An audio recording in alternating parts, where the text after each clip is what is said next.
What Don't do that to me, because that's really condescending. No, but you can't have a conversation if you don't let me. You can continue talking instead of doing that. So then please let me finish, okay? I totally admire, and I'm sure that you did do a good job raising your children. I am not, and you should feel good about raising your children. Well, you should be proud of that, okay?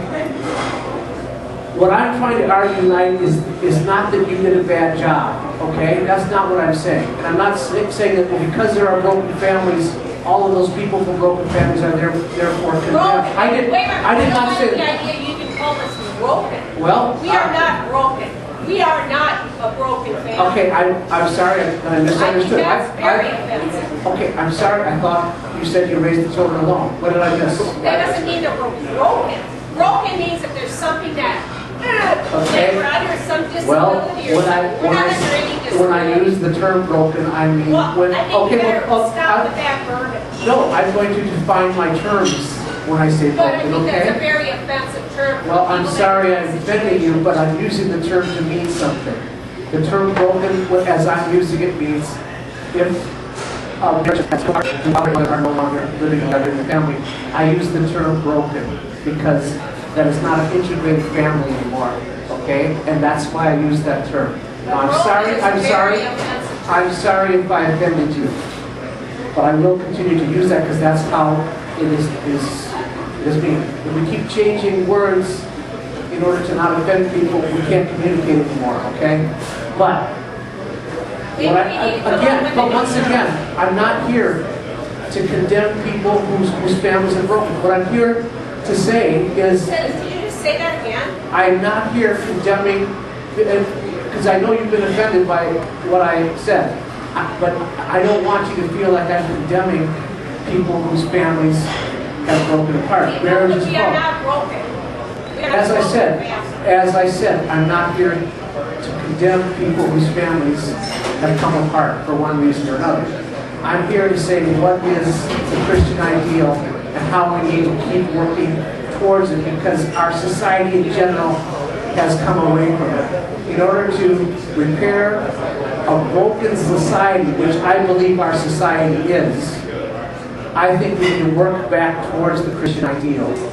And I'm trying to say what that Christian ideal is. Well, let me ask you this, because I was just speaking, and I never met this gentleman before in my life. But when you're talking about the Christian ideal, I truly do not believe there's a difference in the Christian ideal, the Hindu ideal, or Islamic, or anything else. I think basically, if you come back to the core of the issues, if you live your life and you believe that it's by the golden rule, you are doing unto others, giving each other all what they need and as best as you can. I don't think it's the Christian ideal. I think it is the right ideal, and it's the golden rule all the way around. Well, I would encourage you to come to the other 6 sessions of Theology on Tap, because I'm sure they will hit all those issues. I would love to be able to talk. I would love to be able to talk about Hinduism and Buddhism and the actual differences between our religions. I can't cover them all tonight. There is no difference. Well, I know that that's what your opinion is, but I would argue that it's not. Well, and I have studied them as well. But I am not, you said you were raised Catholic. I'm the opposite. I was not raised Catholic. I got to refit this already. So I was not raised Catholic. And I chose to become Catholic because I studied the Catholic theology very, very deeply and decided that that's what I wanted to commit my life to, because I thought it to be the fullest expression of God's truth on earth. That was my decision to do that, and I'm a defender of the Catholic faith because I think it's the right one. I think it's the right one. I'm not saying the Catholic religion. I'm saying that I think we all have a lot more in common than what you're doing. I think we have a lot in common, but there are important differences. You said, let's say something. Okay, I'm going to not keep this going, but I'm going to take it a bit different of a direction. The ideal of a woman is a woman that stays home, attends to her family. Islam has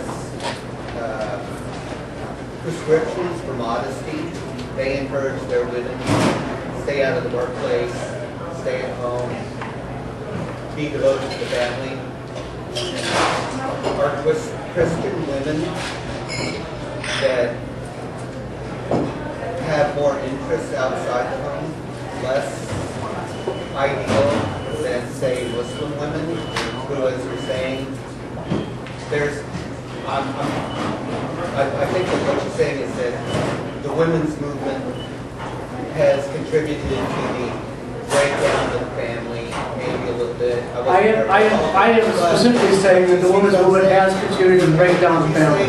Would you say that Muslim women are maybe a better ideal for Christian women? No, I wouldn't say that. Because they stay home. No, well, yeah, stay home, but I wouldn't say that they're a better idea with Christian women because they're Muslims. I think that if you teach, yeah, and because the ideal is to teach the Christian ideal, not the Muslim ideal. I believe that Christianity is right. I believe that Islam is not right. I believe it's false. Okay. I'm good with that. All right. I see where you're coming from. Okay. But I disagree. I understand. Yes. We argue their value on modesty, and that's the way that women should present themselves. There's some Oh, absolutely. I don't disagree with that at all. But you know, since it was a loaded question, we had to give it a loaded answer. Yeah, it was good. It was good. Yes. Absolutely. You know, the feeling you're giving out is that Jesus was very intolerant man, and I don't want to ever buy that in my life. Well, you know what Jesus said? Jesus You know what he was said? a very tolerant man. Jesus said, I have not come to bring peace, but a sword.